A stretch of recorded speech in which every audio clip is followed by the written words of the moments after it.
Welcome back to the Whirlpool, where fibs and fabrications are pulled under and drowned. I'm Michael Worley.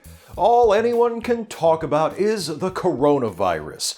The fake news media has become so fixated on this alleged outbreak that the stock market has plummeted over the last few weeks. The American people are confused, misinformed, and acting on blind fear. Who could have imagined such a state of affairs with Donald Trump as President of the United States? Just in case any of you watching are among those who are nervous about this pandemic, allow me to allay your concerns. There is nothing to worry about because our Heavenly Father is presiding over these events as He has presided over everything that has ever happened from the beginning of time. And no matter what happens with this coronavirus, His will shall be done. Lucky for us, it is His will that His Excellency Donald John Trump be the President of the United States during this crisis, if that's even what it is. I'm not convinced. And His Excellency President Trump has the situation well in hand. You may have heard otherwise from those yellow journalists at NBC, CBS, ABC, CNN, MSNBC, the New York Times, the Washington Post, the BBC, NPR, PBS, and even a few recreant roosters in the henhouse over at Fox News. But this notion that the Trump administration is dangerously unprepared to respond effectively to an outbreak is easily disproved by the application of a little common sense. If disease outbreaks like this one really posed a threat like the media and those chicken littles at the World Health Organization say, why would President Trump have removed the head of the National Security Council's Global Health Security Team without replacing him nearly 2 years ago?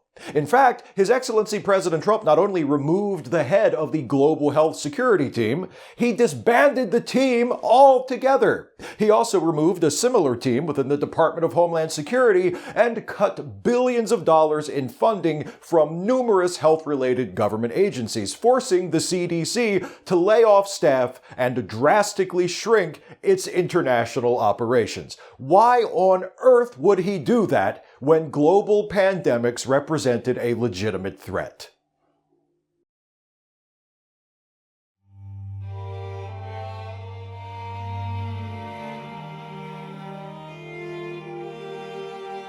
Since I still don't have a sponsor for this space, and since we are currently in the grip of a panic over this coronavirus outbreak, I thought it would be prudent to use this time during the show to advise you what to do in order to protect yourself from the virus.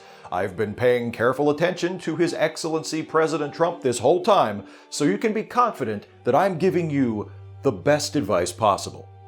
First, wash your hands. Second, don't touch your face. And that's really it.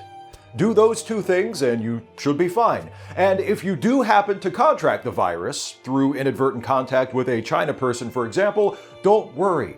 It's not nearly as dangerous as the globalists are saying. Go to work. Do whatever you normally do. If you start to feel sick, just try to hold on for a few more weeks until a vaccine is developed, then take the vaccine, which will cure you.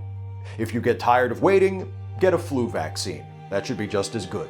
It might give you autism, but that's easily reversed by eliminating soy from your diet. Above all, don't worry. God only kills the people He wants to kill, and if you're going to heaven anyway, what do you care? God bless you. The worst part of all this coronavirus hysteria is that it distracts from the real threat. For there is a disease far more virulent than COVID-19, whatever that's supposed to mean. In the old days, they gave diseases names, not license plates. It's a contagious disease and deadly, and there is only one cure. But fortunately, that cure is freely available to all who ask for it. The disease is sin, which entered the world when the woman Eve disobeyed a direct order from God in the Garden of Eden 6,000 years ago, condemning all who came after her to a fallen, corrupted earthly existence. The cure for this disease is not available at a hospital or a doctor's office. Then again, that's not so unusual. There aren't cures for any diseases available at those places. They don't want to cure you. They want to keep you sick so they can keep selling you medicine. It's how they make their money. Which I'm totally fine with, by the way. God bless their entrepreneurial spirit. I just wish they'd be a little more honest about it. The cure for the spiritual disease of sin is the same as the cure for all physical diseases: the grace of God. And no, despite what the Protestants would have you believe, you can't just ask God for it and expect anything to happen. That's not the way it works. If all you had to do was ask God to help you, building all these churches wouldn't have made much sense, would it?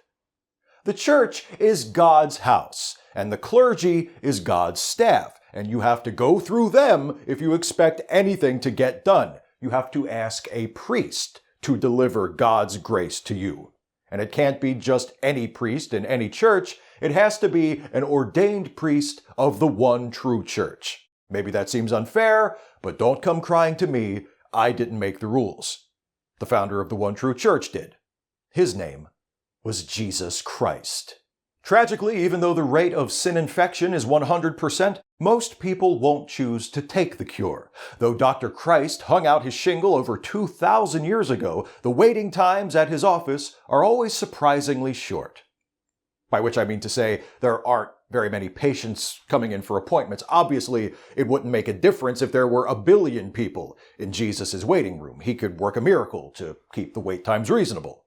The point is this: coronavirus definitely won't kill you, but sin will. For as it is written in Romans 6:23, the wages of sin is death. But when you die in sin, the suffering doesn't stop, like it does with measles or depression, for instance. On the contrary, it's only just begun. Eternal damnation is like the worst case of the flu you've ever had. You'll run a fever, you'll ache all over, you'll be utterly depleted from fatigue and yet unable to sleep, and it will feel like it lasts forever. Because it will. Once you find yourself in that predicament, it'll be too late. It's not that hell doesn't have a healthcare plan. It does. But unfortunately for the damned, salvation isn't covered, and Dr. Christ is out of network. For the Whirlpool, I'm Michael Worley.